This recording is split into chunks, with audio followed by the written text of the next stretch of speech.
Il a 47 ans, c'est ça? Maintenant, il a 51. 51. Ça a commencé quand il avait 47-48. D'accord. Mais alors, comment ça se passe? Parce que j'imagine que comme à chaque fois, d'ailleurs, on se dit... enfin, on comprend pas. En fait, au départ, comme il me faisait répéter les choses, je pensais qu'il faisait une dépression importante. D'autant plus qu'il était au chômage, donc je me suis dit, ça y est, ça va pas, ça fait un petit moment qu'il est au chômage. Bon. Donc j'ai appelé le médecin traitant, je lui ai dit, je crois que Stéphane fait une dépression. Je vous l'envoie pour son genou, parce qu'il avait des problèmes de genou, mais essayez de creuser un peu. Puis elle l'a mis sous antidépresseur, sans suivi évidemment. Et puis ça ne s'améliorait pas évidemment. Et ça a duré comme ça, c'était en mai, ça a duré jusqu'en décembre, janvier même. Et là, il a fait une crise. Enfin, ça allait de moins en moins bien, mais il a fait une crise. Et moi, je pensais toujours que c'était une dépression. Et il a fait une crise et il s'est retrouvé, je ne sais plus si c'est cette fois-ci, oui, il s'est retrouvé embarqué par les flics parce que un voisin avait appelé la police. Alors je sais pas, parce qu'il a voulu passer par la fenêtre, parce qu'il a fait du bruit, j'ai pas trop bien compris, parce que c'était pas très tard. Suite à un épisode un peu alcoolisé, bon, une fête dans l'immeuble. Et du coup, il a été hospitalisé en psychiatrie, et là, ils ont fait enfin, ils l'ont interrogé, tout ça, ils se sont aperçus qu'il y avait un autre problème que le problème psychiatrique en soi. Et ils m'ont dit, il faut aller voir un neurologue. Donc comme à l'époque, enfin même toujours, je travaille à l'hôpital, que le rendez-vous chez un neurologue, c'est 3 à 6 mois d'attente. Bon, j'avais la chance de travailler dans un hôpital où il y avait un neurologue, donc il me l'a pris en urgence, et ils l'ont hospitalisé de semaine. Ils ont fait tout un tas de batteries d'examens, mais qu'on ne fait pas forcément dans cet hôpital-là. Donc ils ont envoyé à droite à gauche, la maladie de Creutzfeldt-Jakob, tout un tas de trucs. Puis ça donnait rien, et en juin, je leur dis, mais alors, où on en est? Elle me dit, ben, je sais pas, on n'a pas, hein, on va le réhospitaliser. Et en fait, le diagnostic apparemment de cette maladie, surtout chez les patients jeunes, c'est un diagnostic négatif des autres. Enfin, je sais pas comment on appelle ça. Voilà, il faut que tous les autres critères soient faux, et on pense peut-être à la maladie d'Alzheimer. Il a eu évidemment des contrôles après avec l'IRM, et l'IRM avait changé déjà entre février et juin. Et à ce moment-là, le médecin m'a dit, pourtant qu'il me connaissait, il m'a dit bon, il a une DTA. Bon, c'est très bien. Donc je suis allée voir l'interne pour savoir ce que c'était qu'une DTA, parce que moi, j'ai beau travailler dans un hôpital, je n'ai pas tout, je ne suis pas médecin. Et du coup, elle m'a dit c'est une démence type Alzheimer. Bon, donc là, j'étais un peu. Donc j'ai dit mais qui est-ce qui va lui dire? Comment ça va se passer? Parce que c'est bien beau de me le dire, mais c'était pas moi qui étais concernée, enfin en premier chef. Et finalement, bon, avec la chef de service, ils ont décidé de faire un contre-bilan par la Pitié. Donc on a été redirigé sur la Pitié, on a eu un premier rendez-vous en août et une hospitalisation en novembre. Donc grosso modo, il a fallu presque un an pour avoir une confirmation de diagnostic. Il m'a dit, vous revenez me voir dans 2 mois. Donc j'ai eu un rendez-vous 3 mois après, quand je suis allée, avec encore des examens à faire entre-temps, où il a fallu batailler pour que Stéphane aille, parce qu'évidemment, il n'était pas malade, malgré tout. Pour lui-même. Pour lui, oui, il considérait, dans cette maladie, il y a une partie de déni. Hein. Il avait mal au genou, mais il n'avait absolument pas mal il n'avait pas de problème de mémoire. Surtout qu'après, on a mis en place l'orthophonie et tout ça, et qu'il me dit, oui, l'orthophonie, ça m'a dit que tout va bien. Évidemment, elle n'allait pas lui dire. Elle était là pour plutôt l'encourager dans ce qu'il savait faire. Elle ne le mettait pas en échec. Donc voilà.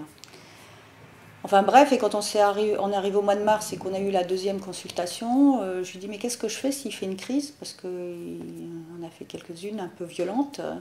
Et il m'a dit, vous appelez votre médecin traitant. Mais je dis oui, mais le week-end, j'appelle pas mon médecin traitant. J'appelle, qu'est-ce que je fais? Et il me dit, vous appelez les urgences. Enfin, médecin, enfin bon bref, démerdez-vous, c'était à peu près ça, ce qu'on m'a dit. Finalement, il a été pris à l'accueil de jour, alors non, à l'hospitalisation de jour, une fois par semaine, à Notre-Dame-de-Bon-Secours. En même temps, j'avais contacté l'association Oser, qui avait un accueil de jour pour jeunes.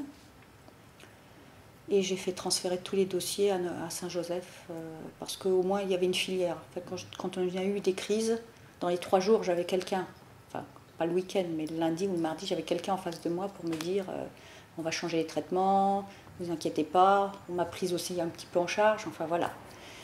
C'est ce que j'attendais à peu près. Puis ils ont un réseau quand même de gens. Bon, après, ils font avec ce qu'ils ont, et surtout que c'était il y a quand même 2 ans et demi.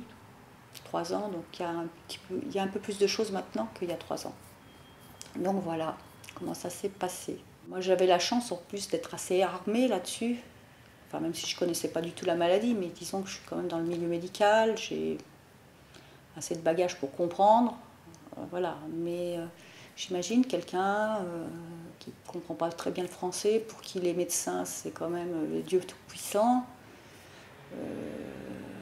Et après, tous les problèmes administratifs.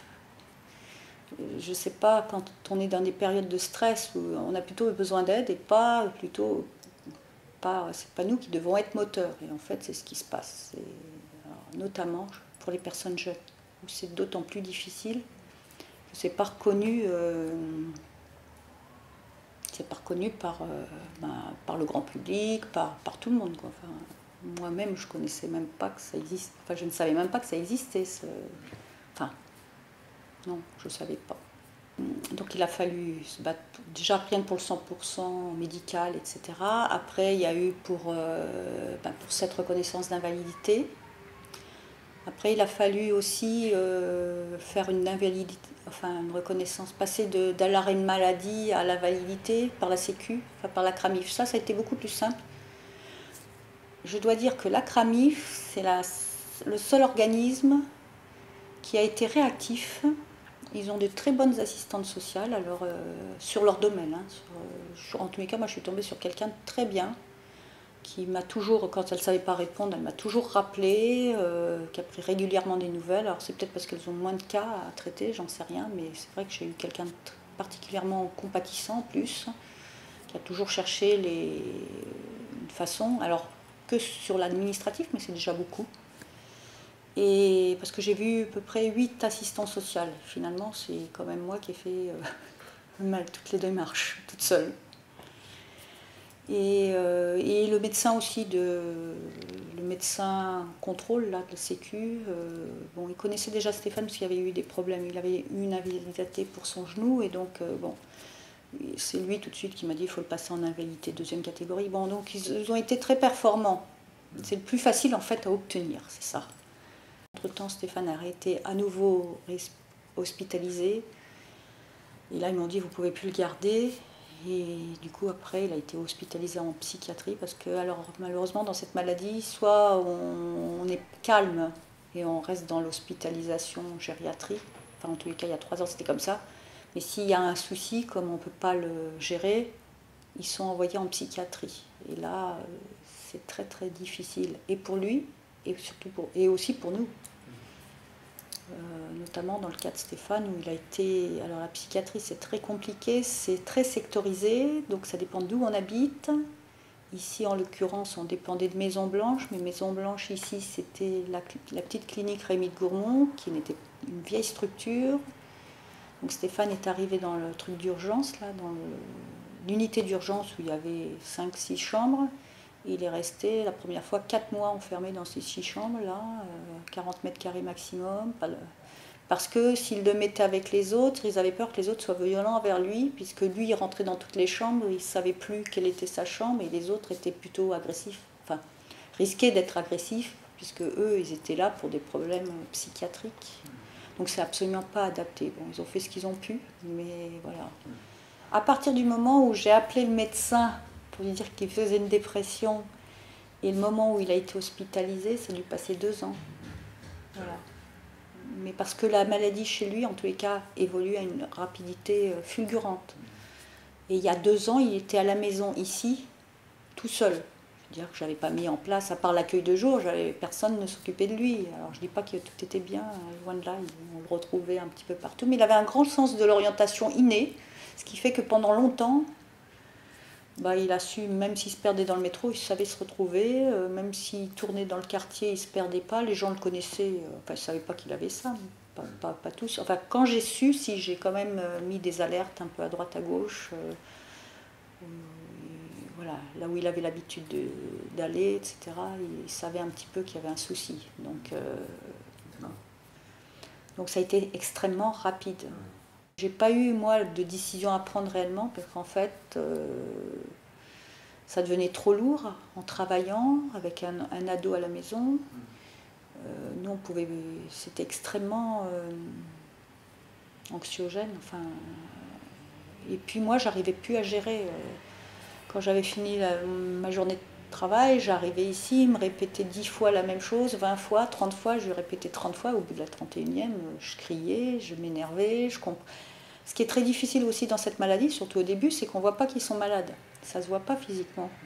Alors on se dit, mais il fait exprès, il se fout de moi, enfin, même si on sait. Et puis au début, j'avais pas. Entre-temps, j'ai fait une formation, alors la formation des aidants qui est proposée par France Alzheimer, Paris-Seine, qui a été intéressante, même si elle n'était pas sur les malades jeunes, elle était quand même généraliste et on savait un petit peu mieux de quoi y retourner. Mais même en ça, bon, déjà cette formation elle prend 6 mois, hein, parce que c'est une fois par mois, il y a 6 séances, donc c'est pas tout de suite qu'on est au courant. Puis même avec ça, on n'est pas, je veux dire, face à quelqu'un qui comprend pas. Donc après nous, on devient agressif, lui du coup il devient encore plus agressif. Hein, enfin voilà. Alors malheureusement chez Stéphane, l'expression de sa maladie a été aussi il était très gentil en temps normal, mais je pense qu'il a une détérioration frontale en même temps, et donc du coup, des crises de violence quand il est très angoissé. En fait, c'est seulement quand on est très opposant à lui. Mais avant de comprendre comment ça fonctionne, maintenant oui, on peut le savoir, mais avant, voilà. J'avais beaucoup de mal à gérer, presque à la limite, je dirais que j'étais... je me suis dit qu'il serait mieux. Alors, au départ, je pensais que même dans une EHPAD pas adaptée, il serait quand même mieux suivi et mieux soigné qu'avec nous, qui n'étions pas là toute la journée. Donc il aurait fallu mettre en place plein de personnes qui venaient. Ça, c'était compliqué, ça? Vous avez essayé ou... Non, j'ai même pas eu le temps. Ouais, c'est ça. En fait, on n'est pas passé par la phase... on est passé de la phase accueil de jour pratiquement indépendant, enfin pratiquement, voilà, à l'hospitalisation en psychiatrie. Et c'est là que je me suis dit, on ne peut pas le reprendre, à l'EHPAD directement. Donc en fait, ouais, non, on n'a pas eu le temps. Puis je ne voyais pas très bien comment financièrement on pouvait faire en plus. Donc après 4 mois d'hospitalisation psychiatrique, j'ai trouvé une EHPAD qui acceptait de le prendre. Mais je ne vous dis pas l'énergie qu'il a fallu pour trouver un endroit, surtout que moi je disais qu'il pouvait être potentiellement agressif. Donc, parce que je ne voulais pas trop cacher les choses, c'est pas peine de... Donc j'ai pris, il y avait un petit guide qui m'avait été, que j'avais trouvé où il y avait toutes les maisons de retraite. Donc j'ai commencé à éplucher toutes les maisons de retraite, à les appeler. Et là, c'est assez édifiant. Alors déjà, je n'ai appelé que celle où c'était marqué qu'il y avait une unité Alzheimer. Et dans celle-là, même dans une complètement spécialisée, le directeur m'a dit « Mais madame, voulez-vous débarrasser de votre mari? Vous vous rendez compte, il a 48 ans, il est bien trop jeune, pourquoi vous voulez le placer ?» Enfin, grosso modo, il me disait que je voulais m'en débarrasser parce que c'était de l'abus de pouvoir de ma part, enfin je sais pas. Voilà. Donc voilà, c'est pas simple. Après, il y a toutes les maisons qui disent de toute façon, nous on ne prend pas moins de 60 ans.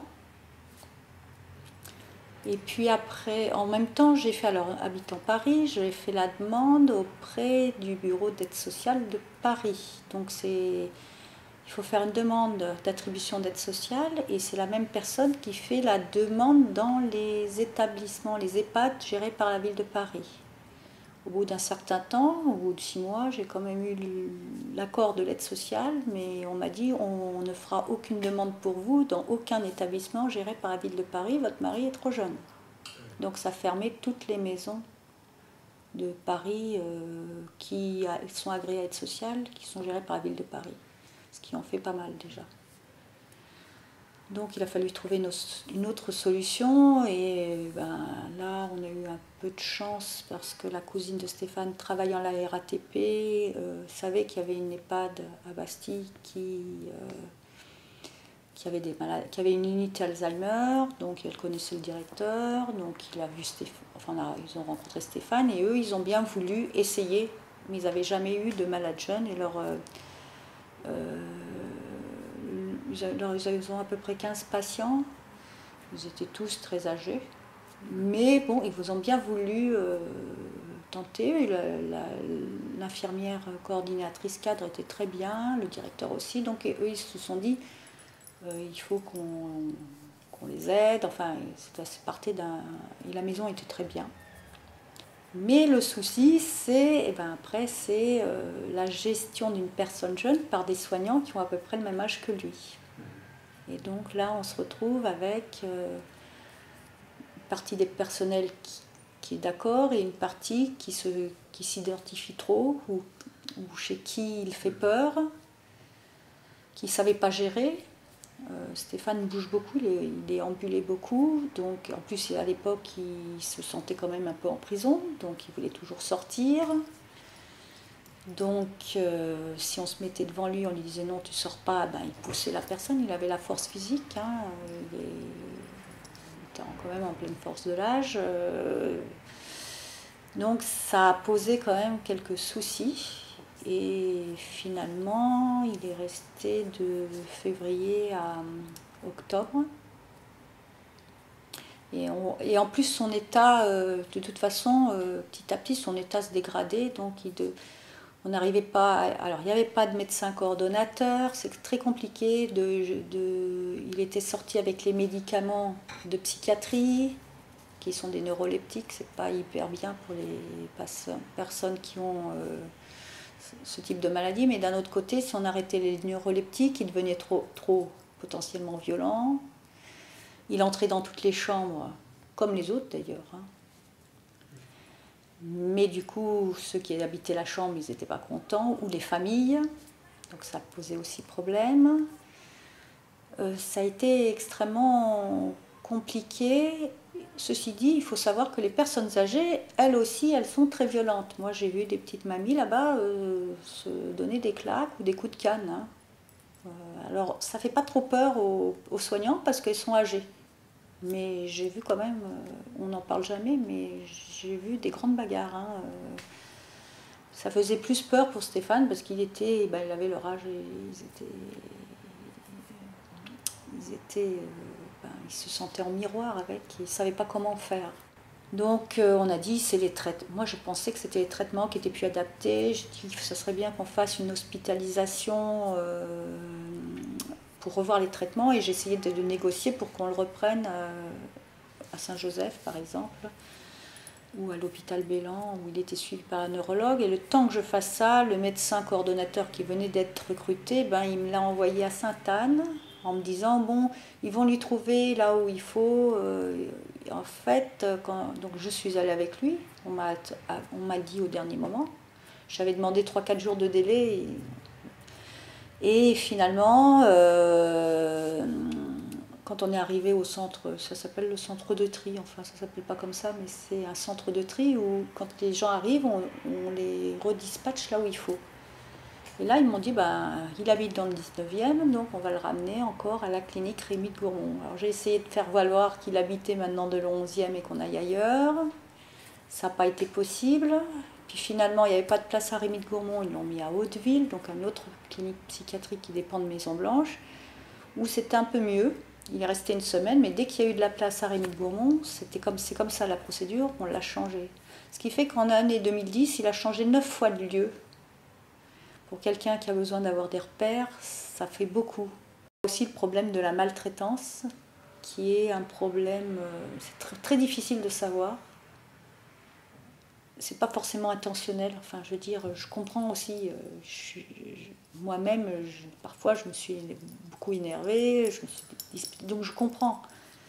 Mais ceci dit, dans un établissement normalement dédié, il y a un manque de formation du personnel parce que ça ne devrait pas arriver. Voilà. Moi, je ne suis pas professionnelle.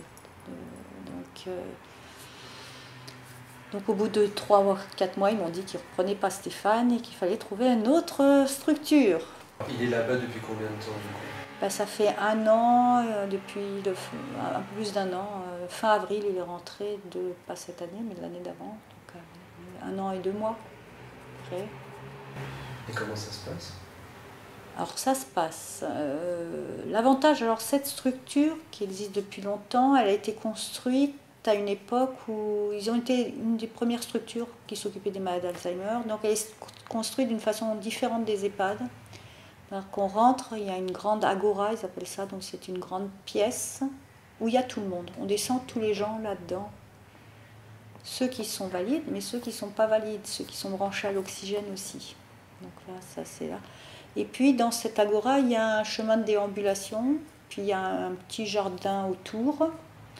Donc en fait, sauf quand il fait froid, tout est ouvert et donc les patients peuvent déambuler autant qu'ils veulent. Donc ils ne sont pas contraints, ils ne sont pas attachés, ficelés, etc. Donc ça c'est le point positif sur cette structure. L'autre point positif, c'est que les chambres se ferment automatiquement. Quand on sort de la chambre, la porte se ferme, on ne peut plus rentrer. Ceux qui savent gérer une clé, ils ont leur clé. Stéphane, en l'occurrence, ne sait pas gérer une clé. Donc, il ne rentre pas dans sa chambre, mais du coup, il ne rentre pas non plus dans les autres chambres. Sauf si elle est ouverte par inadvertance, et à ce moment-là, il peut dormir dans la chambre qui est ouverte. Mais voilà. Ce qui évite aussi les conflits de famille, avec les familles, avec les résidents, et ça limite, ça les enlève pas complètement, mais ça limite. Et aussi de prendre les affaires de l'un, retrouver les affaires de l'autre, ce qui n'empêche que ça se fait toujours, parce qu'ils profitent aussi qu'il y a le ménage qui est fait pour rentrer, etc. Mais voilà. Alors quand on est arrivé en avril, la structure était correcte, enfin était complète. Il y avait une directrice, un médecin coordonnateur, une IDEC, enfin une infirmière coordonnatrice cadre, et puis bon, la structure normale. Ceci dit, quelques mois après, donc c'est-à-dire en septembre, le médecin coordonnateur est parti, la directrice a été en arrêt maladie, l'IDEC a été en arrêt maladie et même n'a pas repris le travail. Et donc la structure s'est retrouvée sans médecin, sans personne, sans cadre en fait.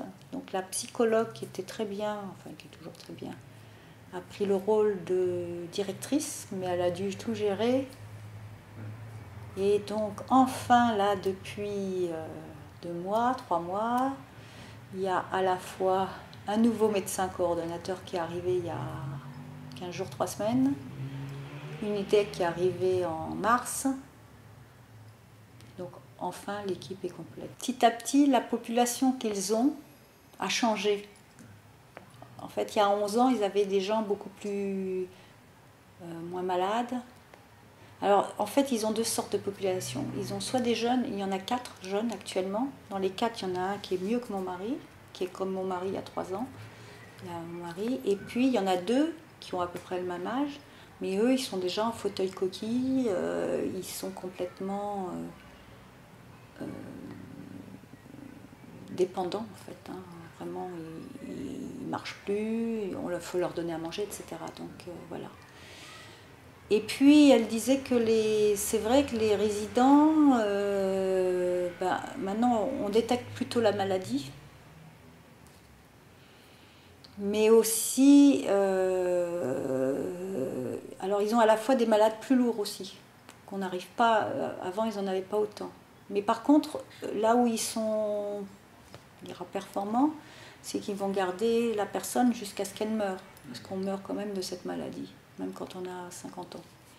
Donc ils vont les garder jusqu'à la fin, alors qu'une EHPAD classique, c'est pas sûr qu'ils les gardent vraiment longtemps. En quoi ils sont spécialisés Alzheimer? Eh ben, voilà. Normalement, il y a un projet. Alors, quand on est rentré, on nous a dit il y a un projet de vie personnalisé, etc.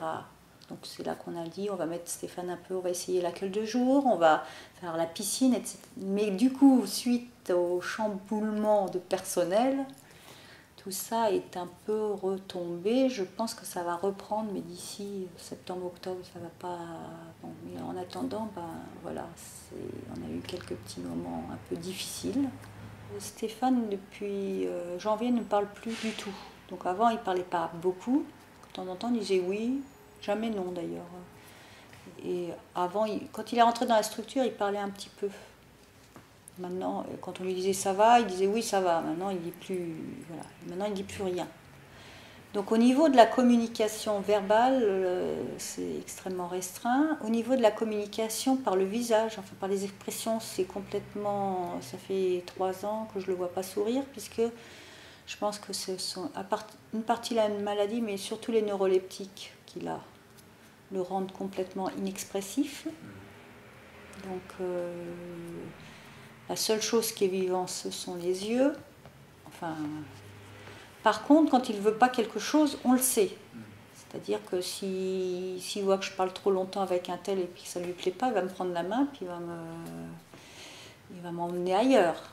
Je suis certaine qu'il me reconnaît, Alors, est-ce qu'il reconnaît vraiment son fils?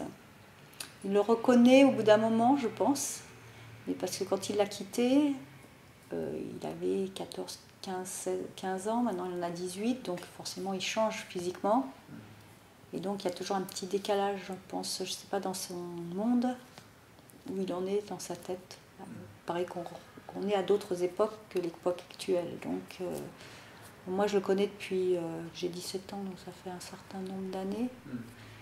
Donc je dois être encore dans son univers. Stéphane, Olivier, notre fils, je pense qu'il le reconnaît aussi parce qu'il fait les choses avec lui, il peut jouer au ballon, etc. Mais c'est pas aussi instinctif, c'est peut-être à la voix, ou c'est peut-être parce qu'en fait ils étaient très très très proches. Donc ils étaient très complices, donc ils s'entendaient bien. Donc il y a ce lien, il reste. Maintenant, moi, je ne peux pas vous dire, quand on me demande comment il va, ben, je dis toujours que je n'en sais rien. Je dirais qu'il est plus agressif, plus du tout agressif a priori dans cette structure, donc on va dire qu'il est apaisé. C'est plutôt un langage corporel, mais qu'il faut savoir interpréter, que j'ai beaucoup de mal à interpréter moi-même. Je ne sais pas s'il se rend compte de son état ou pas, s'il a des moments de lucidité ou pas. J'ai aucune idée de ça. Et c'est ça qui est très difficile à vivre. J'espère qu'il est le moins mal possible. Maintenant, j'en sais rien. Donc je ne suis pas très tranquille là-dessus. Mais d'un autre côté, je ne sais pas comment faire autrement. J'ai pas vraiment le choix. En travaillant, en ayant un fils, il fallait quand même qu'on se protège, nous, parce que ça commençait à être très dur ici. Moi, j'arrivais plus à travailler correctement.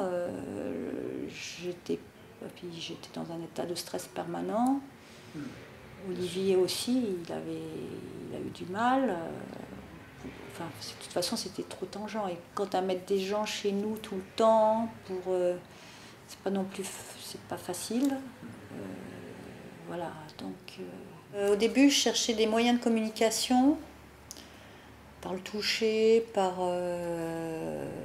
l'écriture. Là, j'ai demandé, donc il y a un orthophoniste qui vit. Alors au départ, on a emmené Stéphane chez l'orthophoniste, mais ils l'ont oublié pendant 2-3 fois. Donc depuis, c'est un autre orthophoniste qui vient, enfin son collègue qui vient, parce qu'il a un peu moins de travail. Il vient 2 fois par semaine, je l'ai rencontré là, c'est récemment. Et moi, j'ai demandé qu'il voit avec lui si Stéphane, il n'avait pas des choses à exprimer, mais qu'il n'arrivait pas à exprimer. Donc, il a un peu fait le tour il a essayé la musique, ça ne marche pas. Donc, apparemment, l'écriture, ça marche encore. Donc, il essaye de le faire travailler sur l'écriture, même si ce n'est pas toujours lisible. Parce qu'il commence bien ses lettres, et après, ça devient tout petit. Donc il essaye de travailler là-dessus parce que je me suis dit qu'il avait peut-être des choses à dire et puis que nous finalement C'est un peu comme quand les gens ne donnent pas leur avis, ben on n'écoute plus leur avis. Enfin, c'est difficile. Sinon, nous, on essaye de le sortir. Quand on va là-bas, on le sort, on va au parc. Avec Olivier, on joue au ballon. Parce que par exemple, ça, c'est facile de mettre. Enfin, je veux dire, faire jouer au ballon les résidents, c'est pas compliqué, mais voilà, encore faut-il le faire. Voilà. On joue au ballon, on le fait courir parfois, quand tu veux. Voilà. Mais au niveau de la communication, c'est une autre communication. Mais en tous les cas, le Stéphane qu'on a connu, c'est pas lui, c'est un autre, celui-là. Donc il faut s'adapter à celui-là. Et ce qui est difficile, en fait, c'est de le voir. On a l'impression qu'il meurt à petit feu sous nos yeux. Hein. C'est petit à petit, on voit que ses fonctions cognitives diminuent, son autonomie diminue. Physique, pareil, il marche parfois voûté comme un petit vieux. Donc après, il faut refaire tout un travail pour lui dire redresse-toi. Bon, alors c'est pas ça aussi, ça pourrait être pris en charge peut-être par l'EHPAD. Voilà,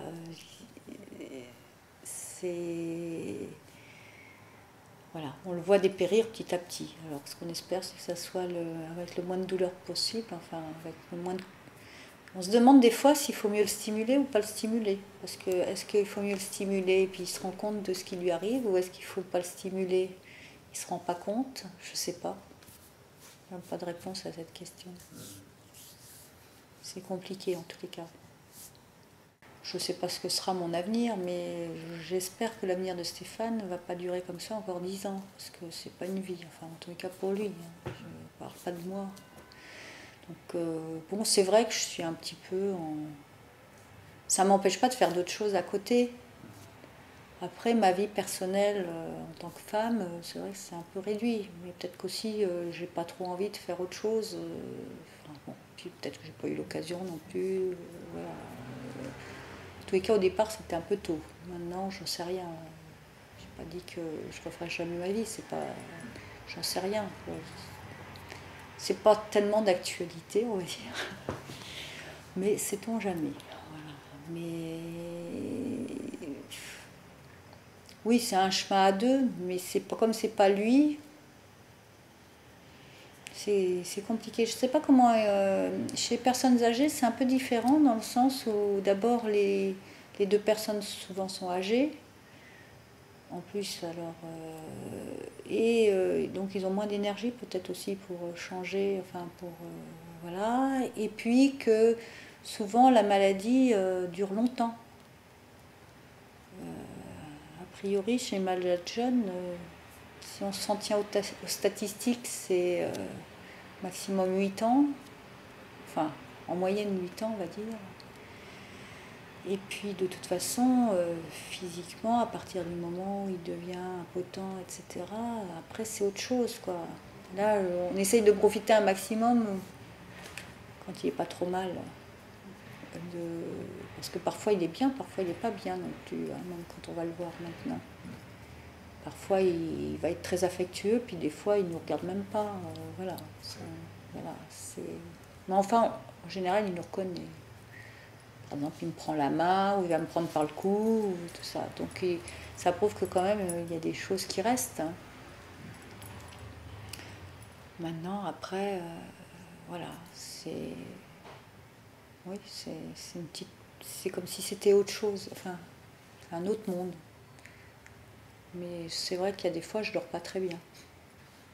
Parce que quand même, je me pose quand même beaucoup de questions. Pas tant pour moi, mais que pour lui. Enfin, et forcément, ça m'arrive souvent, par exemple, de rêver qu'il est normal. Ou qu'il est normal, mais que j'arrive pas à lui expliquer quelque chose. Enfin, vous voyez, c'est...